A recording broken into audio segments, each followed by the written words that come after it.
Welcome to my kitchen. I'm Tamisha, and today we're going to be making this whole roasted chicken. It is lemony, herby. It is so juicy and flavorful. It's actually one of my favorite things to make and eat, and I think you guys are going to enjoy it too. So let's jump right into it. Let's get into everything that we're going to need for our herb roasted chicken tonight. Okay, so you're going to need your chicken, of course. This is like close to 4 pounds. It's not really a huge chicken. It just looks gigantic on camera, but it's not that big. It's a small chicken. So this is the size that I like to use. Then I also like to put some potatoes and some carrots on the bottom of my chicken because it's so good. It's so good when you're roasting your chicken and then like all the flavor from the chicken cooks onto the carrots and the potatoes. It's so tasty. All right, so but you don't have to do this, but this is what I like to do. And then I'm going to use some rosemary and some thyme. You definitely don't need to have fresh. You can use dried if that's what you have. I just had this from something else in my refrigerator. I absolutely don't even remember what I had it for, but I have it, so I'm going to use it, but it's not necessary. You're going to need a lemon. We're also going to use some garlic. You can use fresh garlic. You can use the jarred garlic, which is probably what I'm going to use because, and that's my cat in the background. You're going to use, I'm going to use the jarred garlic, and then you're going to need some butter, some olive oil, and then you're going to season it however you like. So I'm just using this tonight because it kind of has everything in it that I would generally use to roast my chicken. So this is the garlic and herb with sea salt and lemon. This is good. This is very good. So I think that'll be really tasty on our chicken tonight. And then I'm also going to use a little bit of smoked paprika because I just like it, and I kind of put it on everything. But that is everything. If you don't have this Kinder's, guys, it's just a combination of a whole bunch of seasonings, but you can definitely just use some onion powder, some garlic powder, and then some Italian seasoning if you have it, and then just add in some salt and some pepper. Oh, and then also we're going to need a pan to roast our chicken in, just something like this, you know, this deep that can catch everything, because a lot of like juice and everything is going to cook off of your chicken, so you want to have something deep enough to catch everything. All right, so let's go ahead and get started with preparing. All right, so my carrots and my potatoes are chopped up. They're just chopped kind of small like this, nothing too big, nothing too fancy. And I do leave the skin on when I'm roasting, when I'm putting potatoes and carrots in my roasted chicken. I don't bother to peel it, especially with like the baby potatoes. So I also forgot to mention, oh, my counter is a mess back there. I also forgot to mention that my oven is preheated to 375 degrees, and you're just going to spray or oil, spray or oil your roasting pan. Okay. So let's go ahead and start prepping the chicken now. I'm going to actually get all of my vegetables into my pan first. Don't worry about putting any seasoning on your vegetables because the chicken is going to do all the work for you, okay? All right, so my chicken has been washed and completely dried.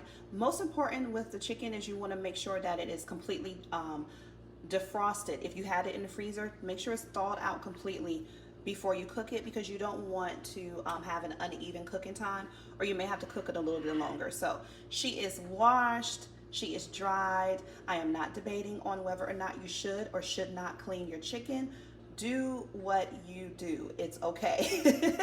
Okay. And if you're buying a whole chicken, sometimes it has like the cavity is already stuffed with like the you know, the giblets and stuff like that. Just pull that out, maybe make yourself some gravy with it. I don't know. Do what you do. Okay, so our chicken is ready to be dressed, and this is our butter mixture. It's just butter, 2 tablespoons of butter, 1 tablespoon of olive oil, and then I went ahead and put in my jarred garlic, about 1 tablespoon of garlic in here. If you're going to use fresh garlic, you can put it in here as well, granulated. To me, it's just a little bit easier to go ahead and just put it into the butter mixture. And then we are going to stuff our chicken with some lemon. I went ahead and sliced it, our rosemary and our thyme. And then after that, we're going to go ahead and season it up really good. So we are going to treat her with some TLC. We're going to get this butter all over, and then we're going to massage every inch of this chicken, every crevice, everything, top and bottom. But we're also going to save just a little bit, maybe about 2 tablespoons worth to go underneath the skin. So my hands are clean. I've already washed them up, and you're just going to massage the chicken all over. And this can be a little messy, so keep you some keep you some paper towels and everything close by.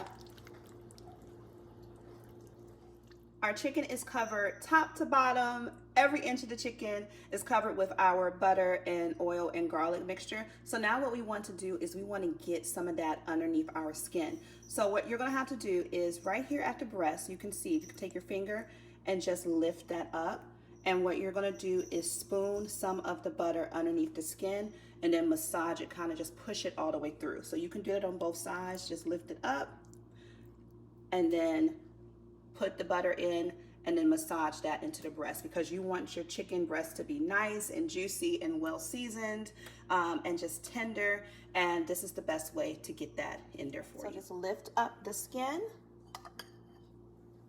get some of your butter mixture, put it underneath the skin, and then just kind of take your fingers and just massage so that it spreads all the way to the top of the chicken breast. And just do that on both sides of the breast.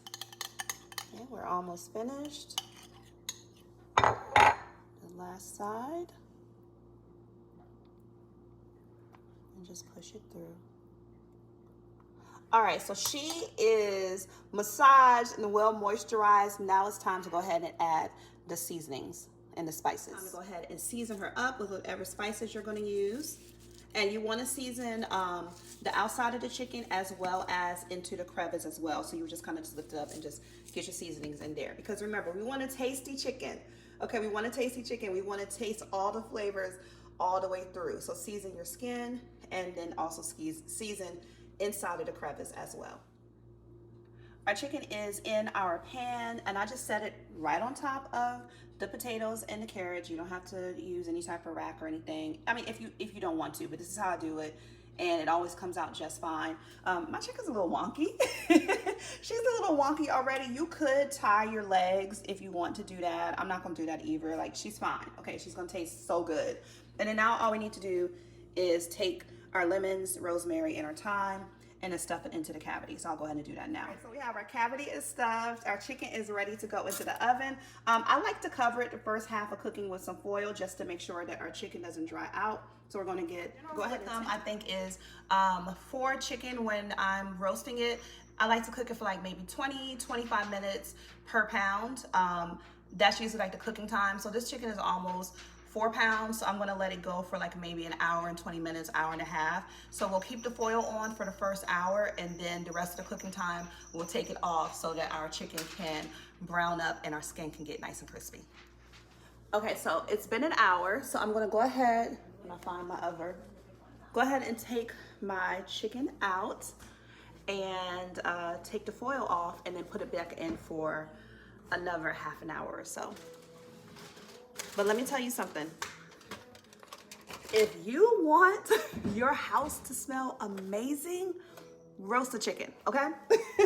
Roast the chicken because it smells so good in here. All right, so we're just gonna take our foil off. This is looking good. Okay, hold on. So now we're going to let it cook for another maybe 30-35 minutes. We're gonna allow it to finish cooking, but as it finishes cooking, our chicken is gonna brown up nicely. Our skin is gonna crisp up. Our potatoes and our carrots are going to cook all the way through, and it is gonna be divine. One thing that I did forget to mention is basting our chicken. So after you've uncovered your chicken from the foil, and then you let it go back in the oven for like another 35-40 minutes, you want to baste your chicken every maybe 15-20 minutes. And just pull it out, use your pot holders. Be careful, be careful. Don't burn yourself. And then just take the pan drippings and just spoon it all over your chicken. Make sure you get like your legs and the wings and everything. And you want to do this probably like maybe every 20 minutes, just like that, and then pop it back into the oven. Our chicken is out of the oven and she is nice and brown and juicy and tasty. We got our roasted potatoes and carrots, and you can see some pan drippings down there, which would be great on top of your chicken or on top of some rice, however you decide you want to do with your pan drippings. But yeah, guys, I truly appreciate you taking the time to watch. If you decide that you want to roast your own chicken, definitely, I hope you follow this recipe and let me know if you have any questions. And until the next one, guys, thanks so much for tuning in, and I'll see you next time.